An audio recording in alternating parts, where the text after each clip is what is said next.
Sitwasyon ng pertussis at iba pang heat-related illnesses sa bansa, ating alamin kasama si Department of Health Secretary Ted Herbosa. Secretary Herbosa, long time. Yes, Nia, thank you very much for having me here sa Bagong Pilipinas. And John, Deputy Director General, Assistant Director General ng National NSA. Security NSA. Council. Magkasama kami niyan sa COVID. Isa yan sa mga idol ko. Oo naman. Sa IATF, yung mga National Action Plan, binubuo namin yan sa Baguio, di ba? Yes. No? Kita, very active kayo during the pandemic. At that time, sir, you were still Vice President of the University of the Philippines. And also a Special Advisor of the National Task Force ng Chief Implementer ng COVID response. Who is Check Secretary Charlie Galvez. Charlie Galvez. So matagal po kami nagkatrabaho ni Secretary. Pero mas nauna ko siya ata nakilala noon pa eh. Nung Undersecretary naman ako 10 years ago. Siyempre, you were interviewing me when you were in that other station. Yes, I used to interview you issues. a lot and we're very happy kasi every time we have him, marami kaming natututunan kay Sec Ted. Minsan siya pa nagte-text sa akin, ito yung issue ngayon, Ninya. Very proactive. So I was very happy to see you with the Department of Health. So welcome to Bagong Pilipinas ngayon. Dami pong issue sa Health Department. Unahin na po natin itong monitoring ninyo kung ilan na po ba ang kaso ng sakit na pertussis o itong whooping cough dito po sa ating bansa, Sec. So ang whooping cough or tusperina or pertussis, ang isa sa mga minomonitor naming sakit, alam niyo kung bakit, Nina and Jonathan, vaccine preventable ito.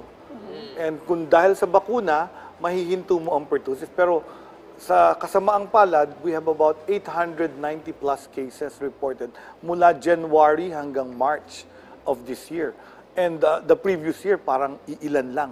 Parang less than 80 cases lang. So ito ay nangyari because of many years of bumababa yung vaccination rate natin. And ang nasisingan ng World Health Organization, nung tinignan nila to, ay yung fact na during COVID, naka-quarantine tayo. So yung mga Actually, yung mga nanay hindi madala. Hindi ko po nadala yung mga anak ko. Correct, Kaya nagpanic ako nung lumabas tong pertussis. Tinext ko agad yung pediatrician ko and asked if are all my 3 kids are they vaccinated with pertussis? Sabi niya yes naman. Kasi so binigyan ng pentavalent. Kasi hindi naman pertussis vaccine ang bibigay. 5 ata yun. Ang tinatawag pentavalent sa 5-in-1 vaccine, it has diphtheria, tetanus, pertussis, Hib, Haemophilus influenza B, and hepatitis. So, binibigyan nyo ng 2 doses before 12 months.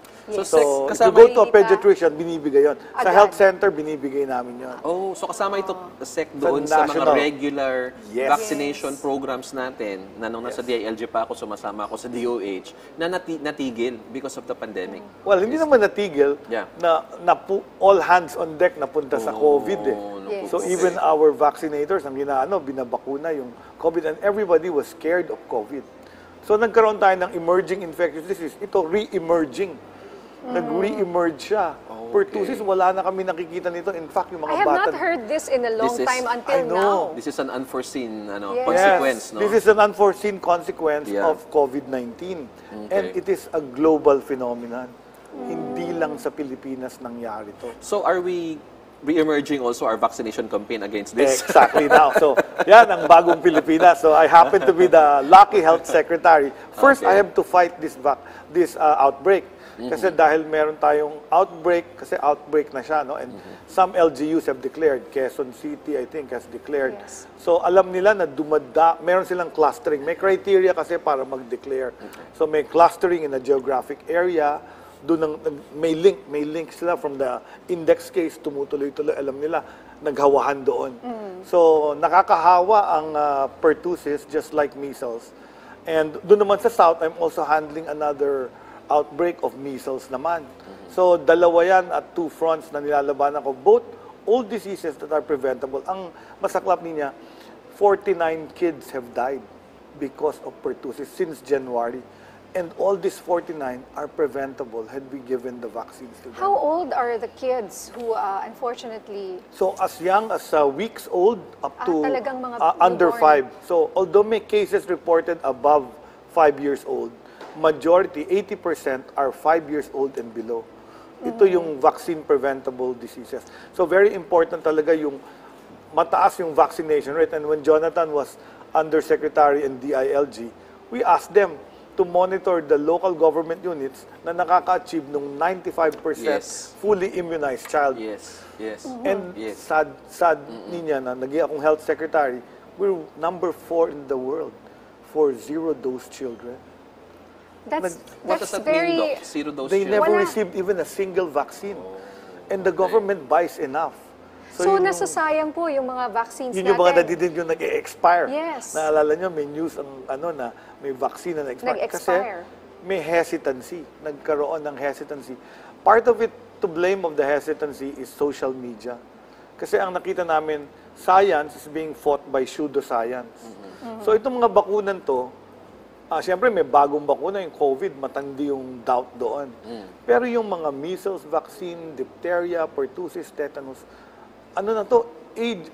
proven vaccines since the 1960s. Yes. 1963 to implement, 70s it became a program in all countries, and almost na-eradicate natin ng polio sa Pilipinas dahil sa vaccine. Di ba? Yeah. Measles, montik na rin natin ma-eradicate, pero hindi natin abot-abot yun. Kasi we don't reach the 95% Why? of herd I will- immunity ang tawag doon. Yes. Oo. Aside from social media, you said we're blaming the social media and the fake news, but marami pa rin po sa ating mga kababayan, lalo na sa mga far-flung, wala naman silang social media. Hesitancy. Yung takot sila sa side effects. So nagsa-survey kami ngayon sa BARM. Number 1, takot sila sa side effect ng bakuna. So they're uncertain. So looks like kulang lang ng information. That's why I welcome, kaya ako nagpunta kaagad sa show ng Bagong Pilipinas para mapaliwanag sa ating mga kababayan. Lalo na mga nanay. Kasi Yes. like you're health literate. You understand yung health ng iyong children. Kaya nung may outbreak, tumawag ka kaagad sa pediatrician mo. I May did. bakuna ba yung I children did. mo? Talagang tumawag po ako sa pedia ko. Yung mga anak ko ba nabakunahan ng pertussis? Ano ba tong pertussis? Whooping cough. Whooping cough. And I'm a little bit familiar with whooping cough kasi my youngest brother had it when he was a baby. And so this was Wala very pang long bakuna time. nun. I Long don't time know. ago, or- Ganun pala tayo katanda. But he almost died. Yes. So, so he was brought to the hospital. So, nakakatakot po. Tapos ubo lang siya ng ubo. Hirap na hirap. Kawawa po. Parang hindi makahinga. Correct. So, very obvious yung symptom eh. You know, Yes, yun pala yung very important. No? Now that we're talking about many cases, so maraming susceptible children na hindi nabakunahan. And ang important is for mothers to identify. Kausap ko yung si Mayor Belmonte. Sabi niya, 9 days yung average time bago dala. Parang to 9 me, days pa. Ang matagal tagal. na yun. Ha? Ang tagal Kasi mo nun. characteristic yung cough, di ba? Pag nakikita mo yung bata, yung huhuni, na parang may hika, tapos uubo siya sunod-sunod. Yun na yun eh. Yun In na fact, yun. kami noon sa ER, pag nakarinig kami niyan, uy, may whooping cough doon sa Pedia ER. Alam Alam mo na na. namin eh. Pero because of many years na nawala siya, some mothers have not heard about it, pati yung tusperina, hindi nila naririnig kasi nagbabakuna tayo. Yes. Sec, Nung nahinto, lumabas na naman. nung pandemic, binabanan natin yung vaccine hesitancy. Yes. And we were able to reach a record vaccination. Exactly. Really? How much? Yes. Really? We For were the targeted pandemic? 70 million. We were able to vaccinate 78 million Filipinos We with exceeded 2 our basic target. doses, exceeded our targets. Yes. And In we're fact- number 4 in the world. We even have a data na in one day, we vaccinated for COVID 1.8 million. You know, Nina, sometimes we don't give ourselves enough credit. No? Yes. But kasi nga because of, a lot of criticism coming from all sources. Pero naabot natin yung SEC, no? There were meetings held every day at 8 o'clock. and we're here now because walang COVID, because we protected Yeah. our Philippines. Our death rate was one of the lowest. 66,000 lang ang namatay for 113 million. Yes. Because of the vaccines. Yes, Yes. and so baka naman yung lessons learned natin doon sa pandemic can be utilized for our Yes. pertussis, di ba? We can do it again in cooperation Actually, with our local government unit SEC, no? In-apply ko na. Okay. So every morning, meron na akong operations meeting.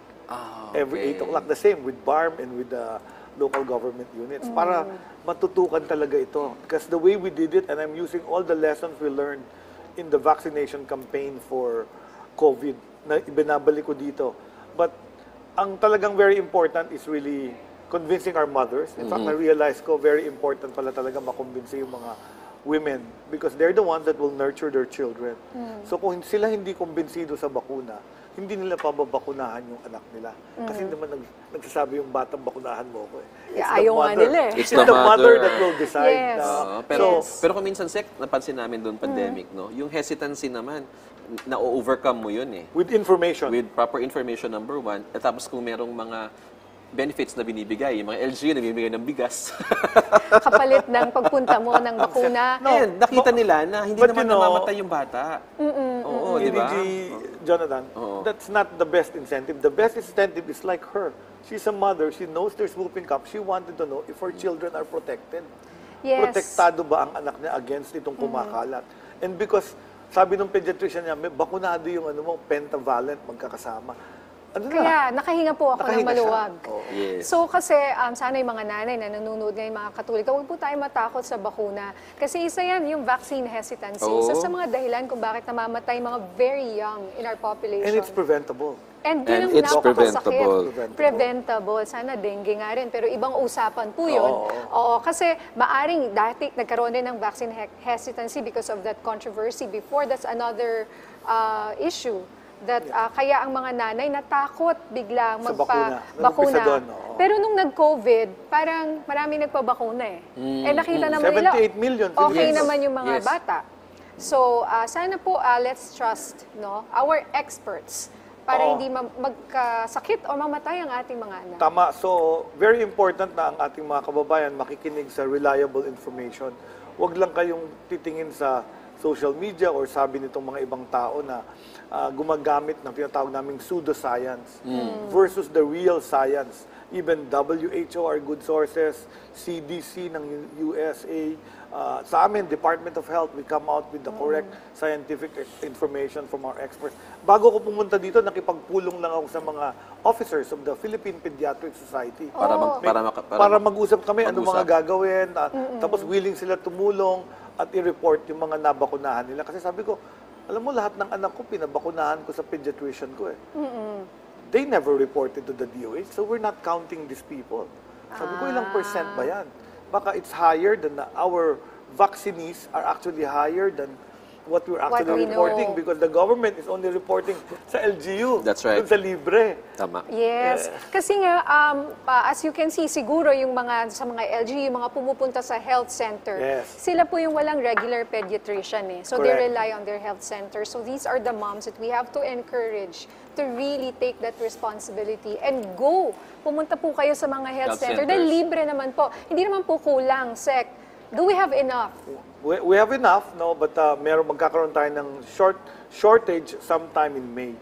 And ito yung ina-address namin gap. So baka mag-order ako ng another type, yung old vaccine, yung DPT, diphtheria, tetanus, pertussis, yung tatlo lang. Kasi yung pentavalent, alam mo kasi niya ang vaccine pag in-order mo, tsaka pa lang nila i-manufacture yan. Yes. Tapos may lag Lead time. time yan. So we ordered the doses for this year. Parang early this year, may 120 days. June pa siya dadating. Oh. Eh yung supply ko mauubos ng May. So may parang May, short June. gap ako. So ang hirap din mag-recommend na pabakuna kayo tapos Wala magagalit naman. sila sa akin hindi pa dumating doon sa Tama. health center. Okay. So meron tayong ibang recommendation, antibiotic. Meron antibiotic para gamutin. So early detection, parang PDITR, prevention. Pagka merong detection. nag-whooping cough na bata sa pamilya, i-isolate mo na agad. yung Isolation. mga kapatid para baka mag-develop ng symptoms. Tapos gamutin, patinginan Treatment. kaagad. Yes. Patingnan kaagad sa doktor kasi Okay. nagagamot naman siya. Yeah, hindi siya parang COVID na viral. It's bacterial. Bacterial, So there no? are Bacterial. antibiotics available. Huwag kayo matakot, may gamot. Sabi Yes. nga niya, yung bacteria ng pertussis, ang pinakamagandang pangalan ng bacteria. Alam Ano mo ba, pong totoo pangalan pangalan niya? Bordetella pertussis. Wow. Parang Donatella Versace. Okay. Alright. Partner, may tanong yata ang GMA News Desk, no? Oo. Nakikita po ba ang deklarasyon ng pertussis outbreak sa ibang lugar sa Pilipinas? Nakikita rin po ba ang pagbabalik ng mandatory face mask? Okay. So yung unang tanong, yung pag-declare ng public health emergency or outbreak In of a other particular parts. disease has to be validated. Nireview ko yan.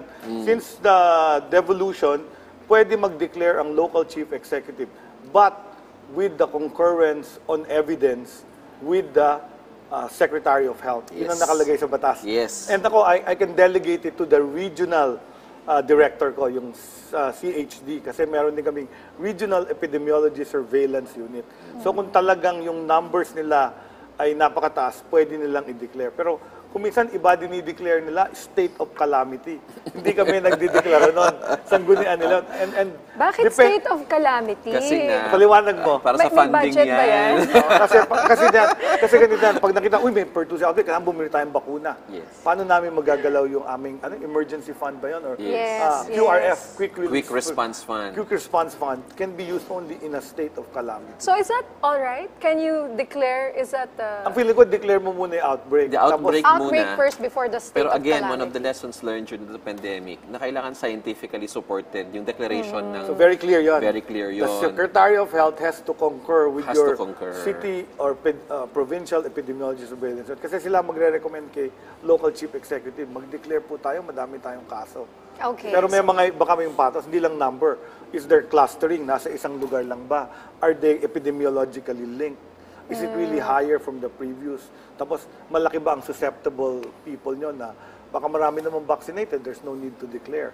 So, Yes. mga ganun. Ang daming factors, kaya science-based dapat ang pag-declare ng emergency. Yes, Sec, meron pa po tayong karagdagang tanong. Dahil vulnerable po sa sakit ng pertussis ang mga sanggol at mga nakakatanda na may underlying conditions, Yes. may naitatalanda din po ba tayong kaso ng pertussis sa mga middle-age group? Meron, at saka sa senior, yung above 60, pero kakaunti. I think we have only, I can count with the fingers of my So, hand. talagang bata, no? Sa mga bata. Kasi ito. usually, this is a childhood disease. So, even if you don't get vaccinated, like yung mga batang nagka-pertussis, may natural immunity na yun. So, when they get older, pag may pertussis outbreak uli, when they're older, less ang chance. But occasionally, may mga tao na bumababa yung immunity kahit na vaccinate na sila dahil may iba silang sakit. Either meron silang immunocompromised, renal disease, cancer, or some other illness, nagiging silang susceptible. So, pwede pa rin, pero hindi mataas yung cases. It's really the very young, 5 and below, or the very old. Ang isa pang naging recommendation ng aming private sector is to also vaccinate the pregnant women. Kasi nakita, yung mga batang, mga months old, sorry yung mga batang months old, Yes. sila yung nakikitang infected. So sabi nila, yung antibodies yan dapat nanggaling sa mother for breastfeeding or sa placenta. Yes. So ang binibigay natin sa mga buntis ay tetanus diphtheria, TD. Walang pertussis. So ngayon meron ng bakuna bago, yung Tdap, which is Okay. tetanus, diphtheria, and pertussis, na pwede sa pregnant women. Wala pa sa government yun. Kasi dadaan na naman sa NITAG process yan, HTAC. But it's available and approved by our FDA. For those who can afford. Obstetricians can actually can recommend it to their recommend it. women who are pregnant. And protected yung baby paglabas. And then at about several months, pwede nang bigyan ng pentavalent. I see. Sected, may mga, eto na, nagpapahayag ng alternatibong paraan sa pagsugpo sa sakit na pertussis sa pamamagitan daw ng mga herbal medicine. Ano po ang reaksyon nyo dito? Alam nyo, meron tayong Philippine Institute of Traditional and Alternative Healthcare. Yung pagbigay ng herbal medicines ay ancient practice na yan. In fact, marami tayong mga halamang gamot. At dinocument namin yan sa PITAC. Meron tayong libro ng mga halamang gamot sa Pilipinas. In fact, meron na rin tayong pinag-aralang gamot na naging very effective, kagaya ng lagundi, Yes. sambong. Yes. So, Sambong. in fact, ginaya na ng India at saka ibang bansa kasi very effective for flu. So, ito for symptomatic treatment. Okay. Kasi it's not really antibiotic pa rin. Sabi ko, ano ba ang pertussis? It's from a bacteria, si Bordetella pertussis. Yes. At ang may gamot na antibiotic. Hindi ko masabi antibiotic kasi baka magbilihan yung mga Tama. kababayan natin. Ang antibiotic prescribed Yes. by the physician. Yes. So, ang suggestion ko, pag tingin nyo mukhang pertussis ang ubo ng anak nyo, dalhin nyo sa doktor. Sila ang magpiprescribe So, ng the tamang herbal antibiotic. medicine that you're talking about, symptomatic, sabi niyo, it's like cough. Kasi alam ko, lagundi, So, yung pang-cough. symptoms Pangka, lang. o Diba? lagnat, di Yung ba? symptoms lang yung Lagnat. inaano niya. Hindi ho yan dahil sa pertussis kasi sabi niyo nga, antibiotics ang gamot dyan. Pero kung may pertussis ka, nilalagnat ka, or may ubo ka, baka Pwede ka makatulong namang siya. baka Hindi siya harmful. But it, Alright. It does not but it will interact. not cure you. But it will not cure Yun you. ang It ano will dyan. just Yes. alleviate your The symptoms. Ano ba sa symptoms. Tagalog yun? Huhupawin lang yung mga nararamdaman mong Sintomas. Papragiginhawa ka ng kaunti. Pampaginhawa lang ng Yes. kaunti. Okay. Sec, lipat naman tayo sa another topic, no? Ang issue ng measles at rabies, no? dahil mainit ang panahon ngayon, ito po ba ay tumataas ang mga incidents nito sa ating bansa? Yes, umpisa tayo doon sa measles. Yung measles, may mga outbreaks din tayo sa iba't ibang lugar kasi nga mababa yung vaccination rate. Luckily, last year, bago ako naging Secretary of Health, nag-implement ang Pilipinas ng measles, rubella, supplemental immunization activity. Ito yung pagbabakuna sa maraming bata, Yes. whether they are, ginawa natin nung May, June yan. Yes. Nakasama ko dyan, Sec. Nakaabot tayo ng about 85% of the population. But in BARM, we only reach 50%. And doon ngayon, and because of that, kitang-kita, since September, the half of the cases, 57% Nasa of the BARM. cases are from BARM. Why? So kasi mas marami silang batang hindi na-cover nung nag-measles, rubella. Is it Sec, ito religion? yung, May kinalaman ba with polio, yun? with polio Ito kasi. yung, With Yes. polio. attack, no? Nagdagdag kami ng polio kasi measles, rubella, and polio yung Polio. pinagsama. Yung polio, patak yun. Yung measles, rubella, Ito. inection yun. Election. So, Yeah. pinakamababa sa BARM. Ang BARM, we reach 85% nationally.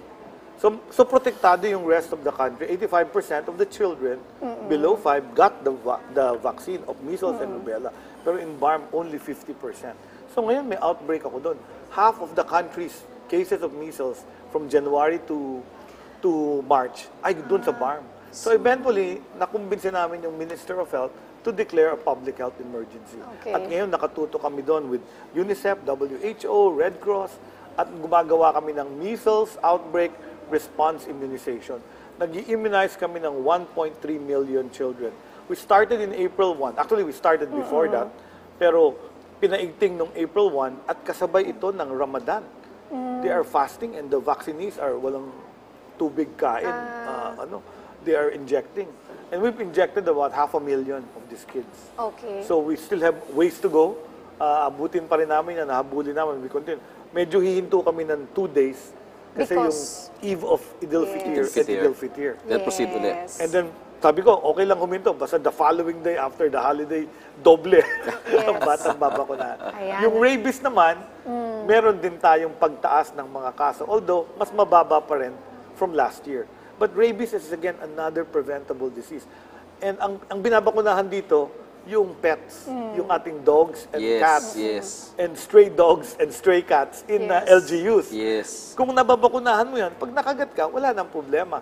Pero ang problema, madami pa rin pets and dogs na unvaccinated. Kaya itong si Secretary Laurel Chu, sabi niya, magre-release siya ng pondo for buying the vaccine. Parang 19 pesos lang yata or 25 pesos yung bakuna ng aso. At March is really our month to remind pet owners to vaccinate their pets. Yeah. Actually, Mosek, ang iba kasi mga tao, akala nila yung tao yung binabakunahan. Ang binabakunahan po talaga yung dog. Hindi, No? binabakunahan din yung tao. Yes, After pero maka- Through the post-exposure Yes. vaccine. Yes. Yun ang idadagdag ko. So pag nakagat ka at Yun. hindi vaccinated yung dog, Yes. papaturukan ka, mahal. At saka marami. Libos. Marami everyday. Masakit yan. Alam ko yan kasi ilang beses na ako Na ganyan nakagat. ka. My Nung gosh. bata Okay pa ka ako. naman. Oo, hindi pa naman ako nauulol. Masyadong Gumaling ka nga eh. pinapakailaman yung Masyado mga ka- aso, natutulog kasi pinapakailaman. Masyadong matalino Ilang nga beses eh. ako nakagat ng aso Oh, nung bata pero kasi pa ako. nagpa-injection ka. So, yun Yes. talaga. Or else, pwede kang matetano. Yes. Pwede raw yung rabies. Totoo ba? May iba raw lumabas yung rabies after 5 years, after 10 years? Meron din ganun delay pero less Very likely. rare. Ang pinaka celebrated case was this girl from Scandinavia. Nakipaglaro siya sa isang stray cat sa Cebu. And then bumalik siya, namatay siya of rabies.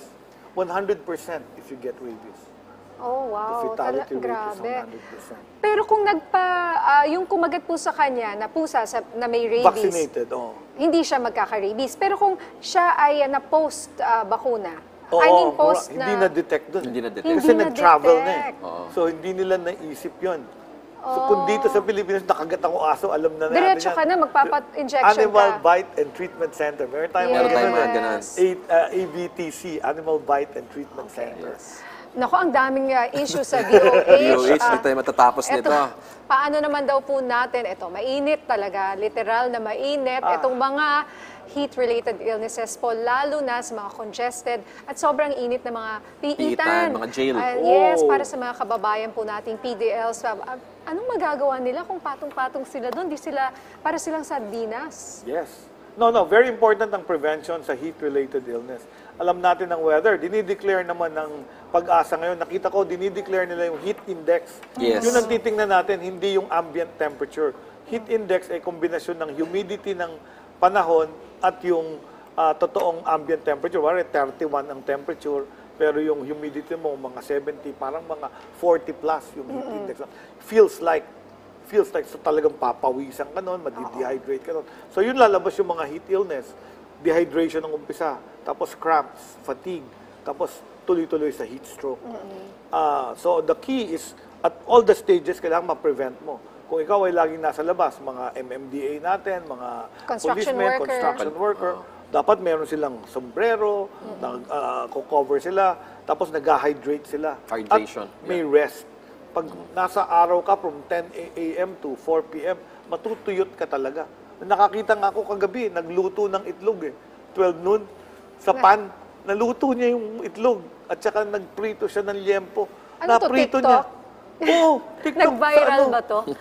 Dahil lang sa araw, hindi po siya Hindi, talagang nilabas sabi lang ko, niya sa araw, Nilabas niya for 30 minutes yung Naluto frying yung pan. itlog? High noon. Tapos nilagyan niya ng mantika. Tapos nag-break siya ng egg. Right there, in front of me, Maluluto na-fry yung talaga egg. sa Saan lugar sobrang to? init ng Sobrang panahon. Saan init. kayang Di ko alam kung probinsya saan, pero to? tapos Yes. naglagay siyang liempo. Naku. Nag-brown yung liempo.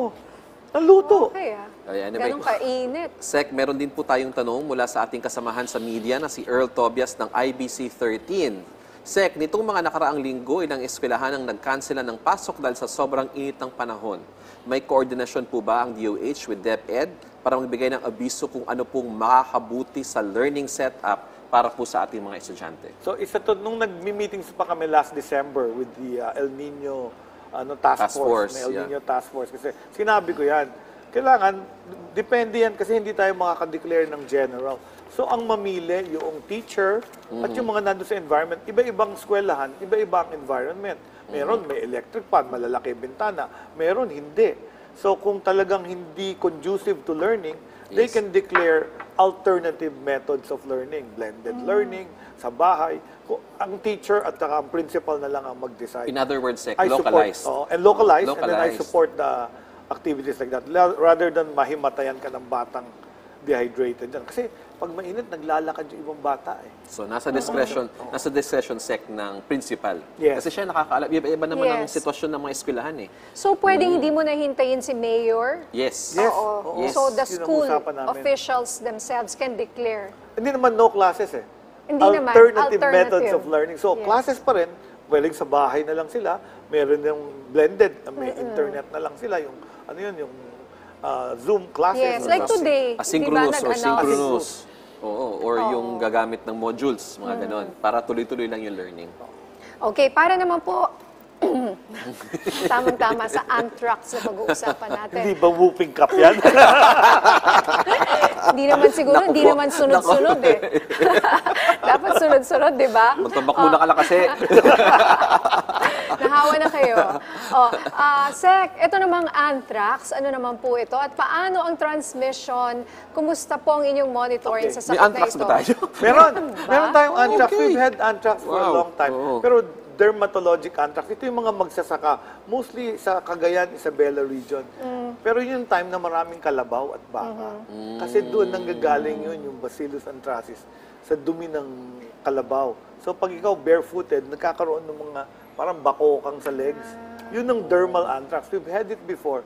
Pero ngayon, traktora na yata ginagamit. So, we've not had a report of anthrax. Okay. Pero nagkaroon ng report doon sa Laos ba yun? Or one of the ASEAN countries reported it.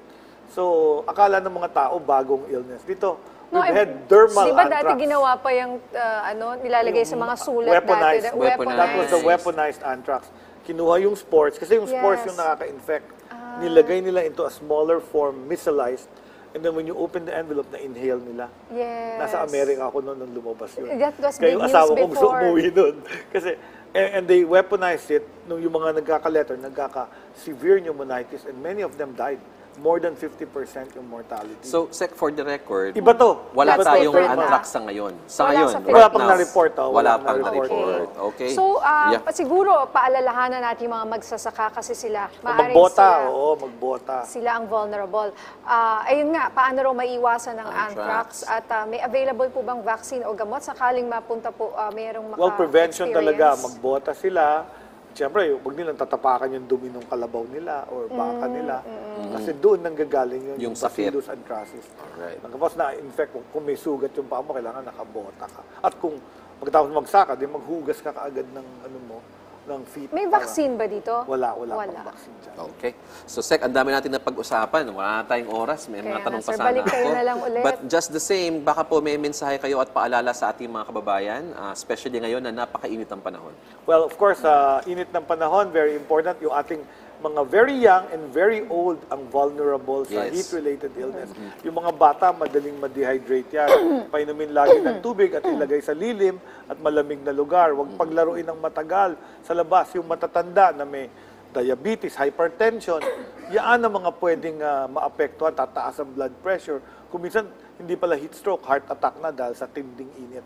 So very important to protect the vulnerable. Tapos yung mga kabataan natin, yung mga mothers dyan, reminder, may bakuna po tayo, pabakunahan ng mga batang 5 years old and below para Okay. sa lahat ng preventable diseases. Nako, maraming salamat po sa inyong oras, Department of Health Secretary Ted Herbosa. Thank you, Thank you, sir. Nina. Thank you, Jonathan. Thank you, sir.